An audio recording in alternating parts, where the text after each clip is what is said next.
Sulekha astro நேயர்களுக்கு அன்பு வணக்கம். அன்பு மீனராசி நேயர்களே, மீனராசி நேயர்களை பொறுத்த வரைக்கும் ஜூன் மாதம் எவ்வாறு இருக்க போகிறது என்பதை பற்றி தான் நம்ம இப்போ பார்க்க போறோம். ராசி அதிபதி குரு பகவான் 3ஆம் இடம் சொல்ற இடம். இப்போ 3ஆம் இடம்னா என்ன? மறைவு ஸ்தானமா? இல்ல, உபஜயஸ்தானம், ஜெயத்தை கொடுப்பதற்கான ஸ்தானம். அப்ப உபஜெயம் எப்படி வெற்றி கிடைக்கும்? யாராவது ஒரு உந்துதல் இருக்க வேண்டும். அந்த உந்துதல் தரப்போறது இடத்துல தான் குரு பகவான் வீற்றிருக்கிறார். யார் அவர்? உங்களுடைய ராசி அதிபதி. அவர் எந்த இடத்தை பார்வையிடுகிறார்? அதுதான் ரொம்ப ரொம்ப முக்கியம். இத்தனை நாள் 2ஆம் இடத்துல இருந்தார். கடைசியில ஒரு மே மாசத்துக்கு முன்னாடி 1 வருட காலகட்டங்கள் தன விரயம், அதே நேரத்துல பணம் வராது, குடும்ப பணம் வராது, குடும்ப பணம் வந்தாலும் நிறைய விரயமாகும், சேமிப்பு இருக்காது, சேமிப்பு கரையும், இது போன்ற சூழ்நிலைகள் இருந்திருக்கும். ஆனா இப்ப அதெல்லாம் மாறிடுச்சு. எப்போ? மே மாசத்துலேருந்தே அதெல்லாம் மாறிடுச்சு. ஆனா அதுக்கான தைரியம் இருக்கா உங்ககிட்ட? வீரம் இருக்கா அப்படின்னா அந்த இடத்துல தான் கொஞ்சம் இல்லை. எந்த இடத்துல இருக்கணுமோ அந்த இடத்துல வீரம் இல்லாத ஒரு சூழ்நிலைகள் அமைஞ்சிருச்சு.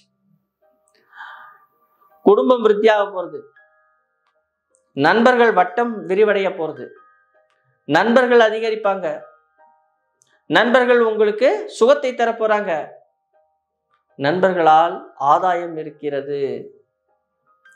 அதே நேரத்தில் உங்களுடைய தந்தையார் வழி சொத்துக்கள், தந்தையாருடைய உடல் ஆரோக்கிய முன்னேற்றம், அப்போ உங்களுடைய பாட்டன் முப்பாட்டன் இவங்களுடைய சொத்துக்கள், அவங்க கிட்டேருந்து கிடைக்கக்கூடிய இன்டெலெக்சுவல் ப்ராப்பர்ட்டி, அவங்க கிட்டேருந்து கிடைக்கக்கூடிய அறிவுரைகள் உங்களுக்கு மேன்மையை தரப்போகிறது, உங்களுக்கு முன்னேற்றத்தை தரப்போகிறது. உங்களுக்கு மாத்திரம் இல்லை, உங்கள் குடும்பத்திற்கான முன்னேற்றத்தை தரப்போகிறது. 9ஆம் இடம்னா என்னது? பாக்கியஸ்தான். அப்ப மீன ராசியில பிறந்த பெண்கள் ரொம்ப நாளா கஷ்டப்பட்டுட்டு இருப்பீங்க. குழந்தை இல்லை அப்படின்னு. அதே நேரத்துல கணவனுக்கு வேலை இல்லை, ஒரு சில நேரத்துல உடல் உபாதைகள், உடல் பிரச்சனைகள், மனப்பிரச்சனைகள் எல்லாம் தீர்ந்துரும். கவலையப்பட வேணாம். பாக்கியங்கள் கிடைக்க போறது. குரு பகவான் பாக்கியஸ்தானத்தை பார்வையிடுகிறார். பாக்கியங்கள் கிடைக்க போறது. இதுக்கு மேல என்ன வேணும் உங்களுக்கு? ஜெயிச்சிட்டீங்க. பெண்கள் எல்லாம், மீனராசி பெண்கள் எல்லாம் வெற்றி தான். இஷ்டங்கள், நிறைய இஷ்டங்கள் இருக்கு. அந்த இஷ்டங்கள் பரிபூர்ணமாக கிடைக்க போகுது. இன்னும் இஷ்டங்களை நீங்க வளர்த்துக்குவீங்க, அதிகமா வளர்த்துக்குவீங்க. அந்த வளர்ச்சியை நோக்கி பயணிப்பீர்கள். அந்த வளர்ச்சியை நோக்கி நீங்கள் பயணிக்கிறதுல பார்த்தோம்னா தான் ராகு பகவான் இப்ப வீட்டில் இருக்கிறார். எங்கே இருக்கிறார்? உங்களுடைய ராசியில இருக்கிறார். அப்போ உங்களுடைய எண்ணங்கள் தெளிவாக இருக்க வேண்டும். எப்பயுமே இந்த ராகு பகவான் எப்படின்னா அள்ளி அள்ளி கொடுத்துருவார்.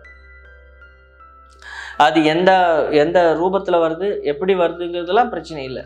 ஆனா உங்களுக்கு உங்களுடைய மனசை ஏதாவது ஒரு புள்ளியை நோக்கி ஓட வைத்து அதை எவ்வாறாவது நீங்கள் வெற்றி பெற செய்வது ராகுவனுடைய வேலை. இப்போதான் நீங்க உங்களுடைய ஆடுறவர் யாரு? உங்க ராசியை ஆடுறவர் யாருன்னா குரு பகவான்.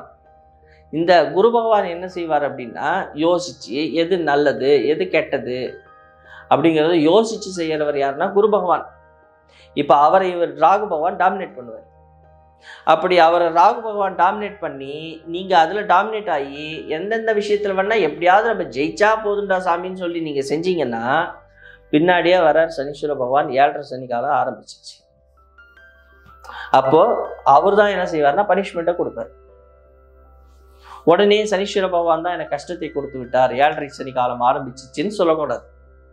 இப்பதான் உங்களுடைய சுயஜாதகத்துக்கு போகணும். உங்க சுயஜாதகத்துல இதுக்கான சூட்சுமங்கள் அங்க மறைஞ்சிருக்கு. அப்போ இது போன்ற ஒரு காலகட்டங்கள் வரும் பொழுது 7.5 சனி ஆரம்பிச்சிச்சாங்கிறத பார்க்கணும். நீங்க எல்லாரும் என்ன நினைச்சிட்டு இருப்பீங்கன்னா 7.5 சனி எப்போதோ ஆரம்பித்து விட்டது, 7.5 சனி நடந்து கொண்டு இருக்கிறதுன்னு நீங்க நினைச்சிட்டு இருப்பீங்க. ஆனா நீங்க என்னைக்காவது ஏதாவது ஒரு விஷயத்துல நாம தவறுகள் செய்து வரும் பொழுதுதான் பின்னாடி சனீஸ்வர பகவான் வந்துட்டு இருக்கிறாருன்னு அர்த்தம். அப்போ 7.5 சனி காலகட்டங்கள் உங்களுக்கு எப்பொழுது நடந்து கொண்டிருக்கிறது,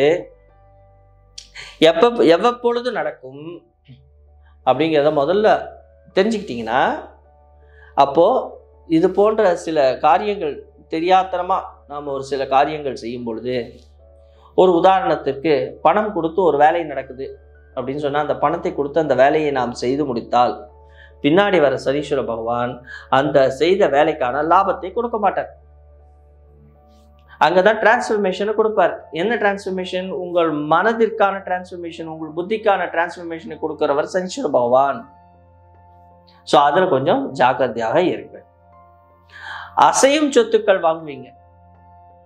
அசையும் சொத்துக்கள் வாங்குறது ஒரு விஷயமாக இருக்கும். அதே நேரத்தில் உங்களுடைய கணவனாகட்டும் மனைவி ஆகட்டும் அவர்களை புரிஞ்சுக்கிறது ரொம்ப கஷ்டமா இருக்கும். நீங்கள் என்ன சொன்னாலும் சரி அவங்க தலையும் ஆட்ட மாட்டாங்க, வாய் விட்டும் பேச மாட்டாங்க. அப்போ அவங்க என்ன சொல்கிறாங்கன்னு நம்மளுக்கு புரியாது.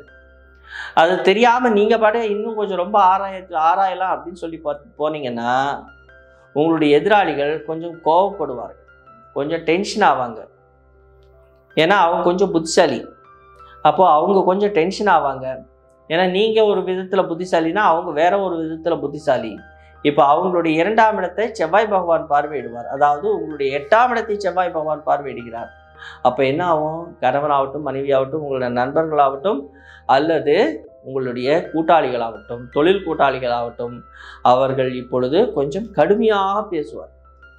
நீங்கள் இப்போ அனுசரித்து போகணும். அவங்க கிட்டக்கெல்லாம் கொஞ்சம் அனுசரித்து போனீங்கன்னா, ஏன்னா நீங்கள் விருத்தியை உண்டாக்குபவர், நீங்கள் உண்டாக்கக்கூடியவர். அப்போ இந்த மாதத்தில் சில விஷயங்களை உண்டாக்குவீர்கள். அவ்வாறு உண்டாக்கக்கூடிய ஒரு வளர்ச்சியை கொடுக்கக்கூடிய சில விஷயங்களுக்கு நீங்கள் உங்களுடைய ஆசைகள் அதிகமாக இருக்கும் பொழுது கொஞ்சம் அதை அணை போட்டு கட்டி போட்டு உங்களுடைய சுய ஜாதகத்தை ஒரு வாட்டி பரிசீலனை பண்ணிக்கிட்டு நீங்கள் போனால் உங்கள் வாழ்க்கையில் சுபிக்ஷம் இருக்கும்.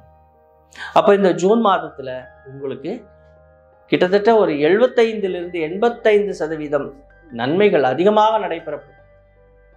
அந்த நன்மைகள் அதிகமாக நடைபெறும் பொழுது எந்த விதத்தில் வருகிறது நன்மைகள், எந்த விதத்தில் கஷ்டங்கள் வருகிறதுங்கிறத கொஞ்சம் அனலைஸ் பண்ணி வச்சுக்கோங்க. அப்போது வாழ்க்கையில் ஈஸியாக ஜெயிச்சிடலாம். நன்றி, வணக்கம்.